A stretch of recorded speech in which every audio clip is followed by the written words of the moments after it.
PM का काफिला है ये इसरो की ओर जा रहा है और इस ट्रैक जो हॉल है और इस ट्रैक का जो डिस्टेंस है वो 30 किलोमीटर का डिस्टेंस है और पीएम के काफिले को पहुंचने में 15-20 मिनट का वक्त लगना चाहिए, लेकिन बीच में एक छोटा सा कार्यक्रम है जैसे हमारे सहयोगी नेहाल किदवई ने बताया। हालांकि एक रोड शो होना था लेकिन रोड शो सुरक्षा के लिहाज से नहीं किया गया है और ये पीएम के वहां से निकलने की तस्वीरें जो हॉल है वहां से निकले हैं पीएम, वहां जो मौजूद नागरिक हैं उन सबका अभिवादन कर रहे हैं और उतरते ही उन्होंने एक तरह से अपनी खुशी जाहिर की और वहां पर पीएम की अगुवाई के लिए कर्नाटक के chief minister Siddaramaiah, deputy CM DK Shivakumar और थावरचंद गहलोत जो गवर्नर हैं वो भी पहुंचे हुए थे। एक प्रोटोकॉल है लेकिन पीएम ने कहा कि वो नहीं चाहते थे कि इतनी सुबह उनको प्रोटोकॉल का कष्ट झेलना पड़े, लेकिन वो प्रोटोकॉल निभाया गया और उसके बाद पीएम वैज्ञानिकों से मिलने के लिए जा रहे हैं इसरो स्ट्रैक और मॉक्स, जहां पे जो टेलीकम्युनिकेशन जो सैटेलाइट लॉन्च होने के बाद जिनका रोल रहता है वहां पर, और तकरीबन 1000 वैज्ञानिक होंगे जिन्होंने चंद्रयान मिशन में पूरा हिस्सा लिया और इन सभी वैज्ञानिकों से मिलेंगे। पीएम ने कहा कि जो यहाँ जो धमक जो यहाँ पे जो बेंगलुरु में जो नजारा दिखाई दे रहा है कुछ वैसा ही उसकी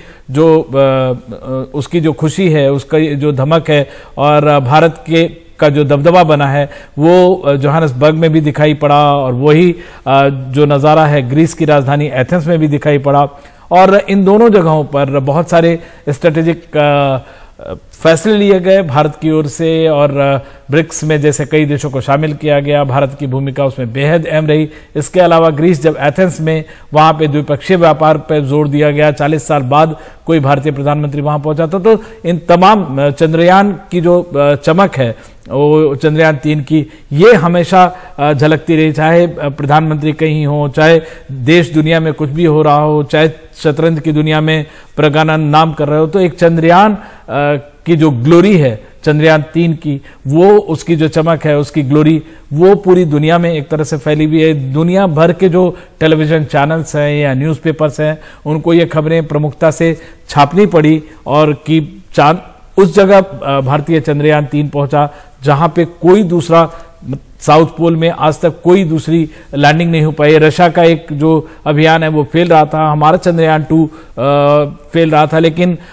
एक तरह से मुश्किलों से और फेलियर से जूझते हुए वहां तक पहुंचे हैं। ये बहुत बड़ी कामयाबी है और जाहिर तौर पर सिर्फ ये इसकी बात नहीं है कि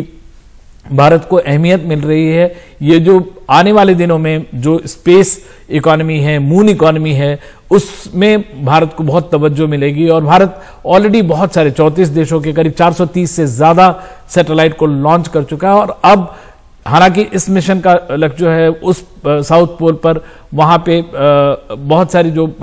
अनएक्सप्लोर्ड चीजें हैं उनको उनके बारे में जानकारी हासिल करना है। 14-15 दिन का ये है कार्य। उसके बाद हमारा 14-15 दिनों के में जो जानकारी हासिल होगी इससे भारत को बहुत एक और जो स्पेस टेक्नोलॉजी, स्पेस बिजनेस जो है या मून इकोनॉमी जो है उसमें एक बड़ी छलांग भारत ने लगाई है और जाहिर तौर पे इसका असर आने वाले लंबे समय में दिखेगा। 700 करोड़ रुपए इसमें लगे हैं, लेकिन जरूर उम्मीद करनी चाहिए और ये विजन होगा कि इससे हजारों गुना वापस आएगा। इसरो सैटेलाइट लॉन्च के जरिए पैसा कमाता भी रहा है, तो ये बहुत बड़ी बात है और पीएम रास्ते में जाते हुए लोगों का अभिवादन करते हुए दिखाई दे रहे हैं। इतनी सुबह जैसा हमारे सहयोगी निहाल बता रहे थे कि हॉल के एयरपोर्ट पे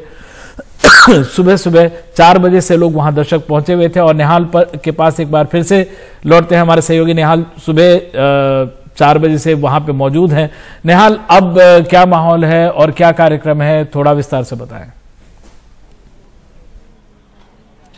देखिए, यहाँ जिस तरह का कार्यक्रम एचएएल पर हुआ, इसके फौरन बाद प्रधानमंत्री का काफिला यहाँ से निकला और तकरीबन 25 मिनट के सफ़र के बाद, जैसा कि पहले से ही लग रहा था कि जो इंतज़ाम किए गए थे उसके हिसाब से ये जालहल्ली क्रॉस पहुँचा। जालहल्ली पर भी इसी तरह का एक छोटा सा प्रोग्राम हुआ, वहाँ भी प्रधानमंत्री जी ने लोगों को संबोधित किया और अभिवादन स्वीकार किया और इसके बाद प्रधानमंत्री अब स्ट्रैक यानी इसरो के नियंत्रण कक्ष में पहुंच गए हैं। वहां पर इसरो के जो चेयरमैन है एस सोमनाथ के साथ साथ जो दूसरे वैज्ञानिक जो इस प्रोजेक्ट से जुड़े हुए हैं, प्रोजेक्ट डायरेक्टर, को डायरेक्टर और बहुत सारे दूसरे विभाग होते हैं, उसके डायरेक्टर्स होते हैं, उसके वैज्ञानिक होते हैं, कई लेवल के वैज्ञानिक से सबों से वो अभी फिलहाल मिल रहे हैं और इसके बाद प्रधानमंत्री उनको संबोधित कर सकते हैं, इस बात की भी संभावना है। तो कुल मिलाकर के तयशुदा कार्यक्रम के हिसाब से प्रधानमंत्री वहां पहुंच गए हैं। 30 किलोमीटर का लंबा सफर इस एचएएल एयरपोर्ट से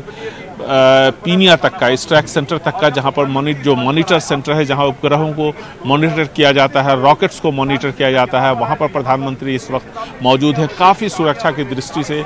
बहुत ही वहां पर मजबूत और चौकस सुरक्षा व्यवस्था होती है। जब हम गए थे इसरो के चेयरमैन एस सोमनाथ साहब का इंटरव्यू करने के लिए, तो हमें भी वहाँ पर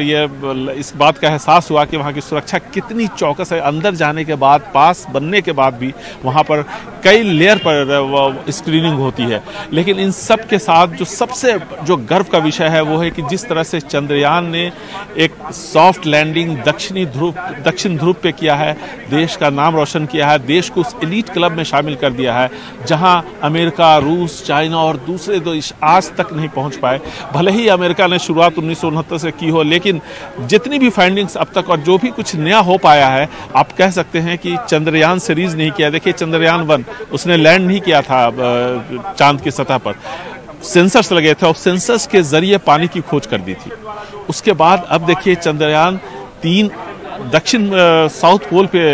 लैंड किया है, वो जगह जहां पर आज तक कोई भी देश नहीं पहुंच पाया। ये अपने वैज्ञानिकों की जो पकड़ है, उनकी जो सोच है, उनकी जो उपलब्धियां हैं, उन सबको एक साथ एक जगह यहाँ पर आप कह सकते हैं एक्सप्लेन करती है कि कितनी मजबूत है उनकी पकड़, कितनी अच्छी है उनकी सोच।